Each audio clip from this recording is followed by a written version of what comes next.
राहु किस चीज को लक्षित करता है? राहु आपकी चेतना को लक्षित करता है। जैसे जैसे आप राहु महादशा में गहराई में जाते हैं, आपकी चेतना के बड़े पैमाने पर अवरुद्ध होने की हमेशा एक मजबूत संभावना होती है। ऐसे सैकड़ों वास्तविक जीवन के परिदृश्य हैं जिनका मैंने सामना किया है, जो सभी से गुजरे हैं। सेक्स, पैसे, शक्ति, वासना, अत्यधिक खर्च और ऐसे कई विकर्षण व्यक्ति को उसकी चेतना से दूर ले जाते हैं। कई बार एक अच्छी सभ्य महिला कई यौन संबंधों में खींच ली जाती है। अक्सर एक अच्छे दिल वाला आदमी अधिक यौन आकर्षण की ओर विचलित हो जाता है। सबसे आसान लक्ष्य सेक्स है, क्योंकि यही 90% जनसंख्या आसानी से खींची जाती है। पुरुषों और महिलाओं दोनों के लिए यौन सुख की इच्छा हमेशा अवचेतन मन में लर्किंग रहती है, और राहु इस इच्छा को अन्यथा बहुत तेजी से सक्रिय करता है। फिर शक्ति, पैसा, स्थिति आती है। राहु इन सभी के लिए बहुत भूखा है। वह चीज़ों को ऐसा दिखा सकता है जो वास्तव में वे नहीं हैं। कई बार मैंने देखा है कि महिलाएं या पुरुष किसी विशेष व्यक्ति की उपस्थिति से प्रभावित हो जाते हैं और बाद में धोखा खा जाते हैं या धोखा महसूस करते हैं। कई बार आप एक सुंदर महिला से मिलते हैं जो बहुत अच्छी और आपके मन को भाने वाली लगती है, और फिर आप उसके पास जाते हैं और फिर घास बढ़ने लगती है, और फिर एक अच्छे दिन वो आपको कॉल करती है और कहती है मैं गर्भवती हूँ। तो फिर आप अच्छे से फंस जाते हैं, और एक बार फंसने के बाद कई दुखों की यात्रा कभी खत्म नहीं होती। दुनिया भर में ऐसी कई कहानियां होती हैं। हर मिनट कोई ना कोई दिल किसी के लिए पिघल रहा है, और कई बार आपको सच में नहीं पता होता कि वह कोई वास्तव में कैसा है। आप बस ट्रेलर देखते हैं, आप बस अच्छे लुक्स और उपस्थिति को देखते हैं। आपको असली व्यक्ति को जानना बाकी है, और राहु सुनिश्चित करता है कि आप असली व्यक्ति को कभी न जानें जब तक आप पूरी तरह से फंस न जाएं। मैंने कई बॉयफ्रेंड्स को अपनी गर्लफ्रेंड्स के हाथों दुखी होते देखा है, और कई गर्लफ्रेंड्स को अपने बॉयफ्रेंड के हाथों दुखी होते देखा है, और यह और भी बुरा हो जाता है जब राहु का समय चलता है। यह राहु महादशा आपको इच्छित सब कुछ मिलता है, और अपने पिछले जीवन में किए गए सभी कार्यों का भुगतान करना होता है। तो कुछ लोगों को सुख और पैसे का अचानक लाभ मिलता है, जो वास्तव में व्यक्ति को धर्म के मार्ग से भटकाने के लिए होता है, उसकी चेतना को अवरुद्ध करने के लिए, ताकि वह अपने हाथ गंदे कर सके। और फिर राहु की दुखों की शुरुआत होती है, आमतौर पर इसकी दशा के अंत में। तो पहले राहु आपको बहुत कुछ देता है। माया के एक दोस्त के साथ बहुत सारी अच्छी चीजें हो रही थी, पैसा, सेक्स, स्थिति, और फिर अचानक उससे सब कुछ छीन लिया गया। तो राहु मूल रूप से एक क्रेडिट कार्ड की तरह है। यह आकर्षक लगता है, और आपको सुख के लिए खर्च करने के लिए भी प्रोत्साहित किया जाता है। लेकिन फिर एक अच्छे दिन बैंक का व्यक्ति आपके दरवाजे पर आता है, और फिर असली यातना शुरू होती है। यह एक बहुत गहरा विषय है, राहु का विषय।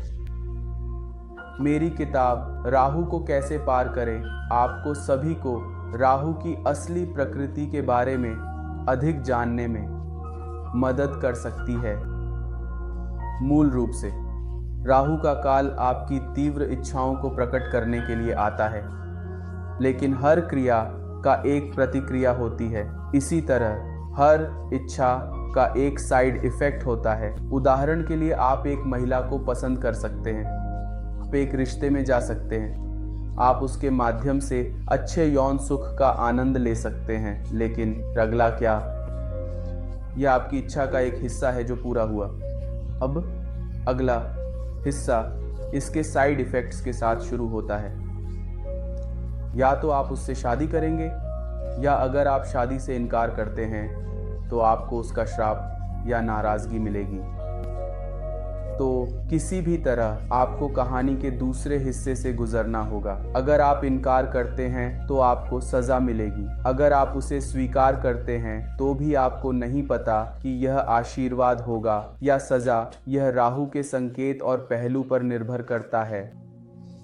तो रिश्तों में पड़ना आसान है फिल्म का पहला हिस्सा है।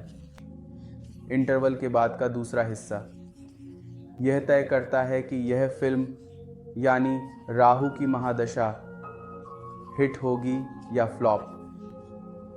और आमतौर पर यह एक फ्लॉप कहानी बन जाती है, लेकिन फिर भी आप कभी नहीं जानते। कभी कभी यह एक आशीर्वाद के रूप में भी सामने आता है, छिपा हुआ आशीर्वाद, क्योंकि रिश्तों में आपकी असफलताओं के माध्यम से आप इसकी व्यर्थता को समझते हैं और इस प्रक्रिया में एक अधिक परिपक्व व्यक्ति में विकसित होते हैं। फिर यह सकारात्मक परिणाम संभव है यदि व्यक्ति को अपनी अस्तित्व के प्रति कुछ जागरूकता है, अन्यथा वह व्यक्ति अवसाद में चला जाएगा और आत्मनाशक बन जाएगा। कई बार ऐसा होता है कि एक विवाहित पुरुष या महिला राहु महादशा के दौरान अतिरिक्त वैवाहिक संबंधों में पड़ जाता है। एक महिला का केतु उसके 7वें घर में मजबूत स्थिति में था। उसके पति का 7वें घर में एक मजबूत राहु था। अब यह विवाह कैसे चलेगा? पुरुष की यौन इच्छाएं बहुत मजबूत थीं और महिला सेक्स में ज़्यादा रुचि नहीं रखती थी।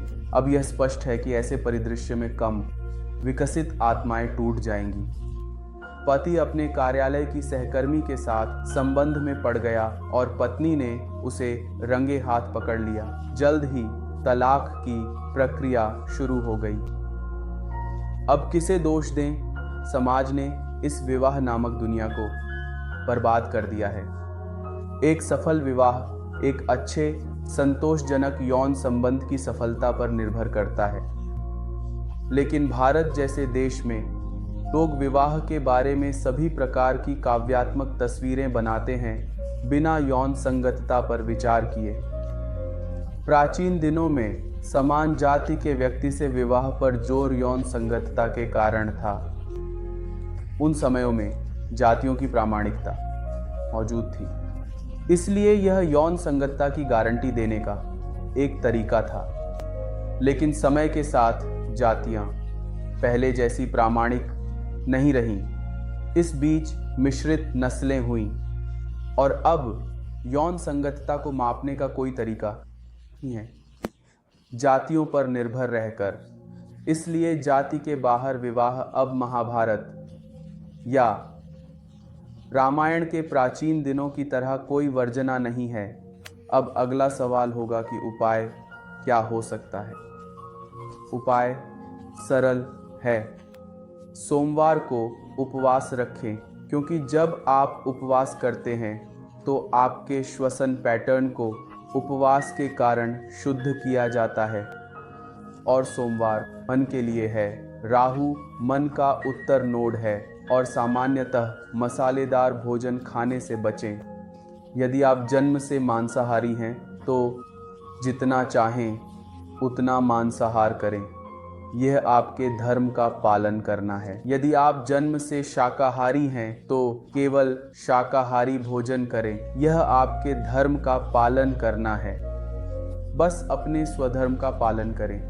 लिंक्डइन पर मेरा एक लेख है जो स्वधर्म के बारे में बात करता है। मेरे लिंक्डइन प्रोफाइल पर जाएं और मेरा लेख पढ़ें। स्वधर्म क्या है?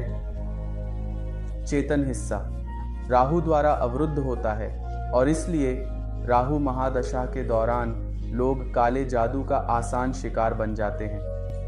काला जादू क्या है? ऊर्जा वही होती है। इसका उपयोग नुकसान पहुंचाने के लिए किया जाता है और कोई आपको तभी कैसे नुकसान पहुंचा सकता है जब आप अपनी चेतना से दूर हो गए हों। इसलिए काले जादूगर का पहला लक्ष्य आपकी चेतना को निशाना बनाना होता है। और जो व्यक्ति राहु महादशा से गुजर रहा होता है उसके लिए काले जादूगर का निशाना बनाना और किसी न किसी तरीके से नुकसान पहुंचाना बहुत आसान हो जाता है। राहु महादशा के दौरान ऐसी कई चीज़ें हुई। काले जादू के शिकार, यौन स्कैंडल, पैसे के धोखे, हत्या, चोरी, कर्ज के मुद्दे और ऐसी कई चीज़ें होती हैं। लेकिन अगर पुरुष या महिला का दिल शुद्ध रहता है, अगर व्यक्ति अपने कार्यों के प्रति सचेत रहता है, अगर व्यक्ति अपने गुरु को समर्पित रहता है, तो मुझे बताने दें, हाँ, आपके शरीर पर कुछ चोटें होंगी, लेकिन इसके आगे नहीं। और वे चोटें केवल आपको यह याद दिलाने के लिए हैं कि आपने क्या सहा है, ताकि आप ज़मीन से जुड़े रहें और उस सदा दयालु गुरु के प्रति समर्पित रहें जिसने आपको राहु महादशा के इन अंधेरे सुरंगों से सुचारू रूप से पार करने में मदद की। मैं दयालु गुरु को सलाम करता हूँ। उन सभी पर उनकी कृपा बनी रहे जो कई कठिनाइयों के बावजूद अपने दिल में अडिग विश्वास के साथ चलते रहते हैं। जब आप राहु महादशा से गुजर रहे होते हैं तो केवल 2 सिक्के आपको सुचारू रूप से चलने में मदद कर सकते हैं। 2 कीमती सिक्के जो साईं बाबा ने इतनी दया से हम सभी को दिए। विश्वास का सिक्का और धैर्य का सिक्का, श्रद्धा या सबूरी।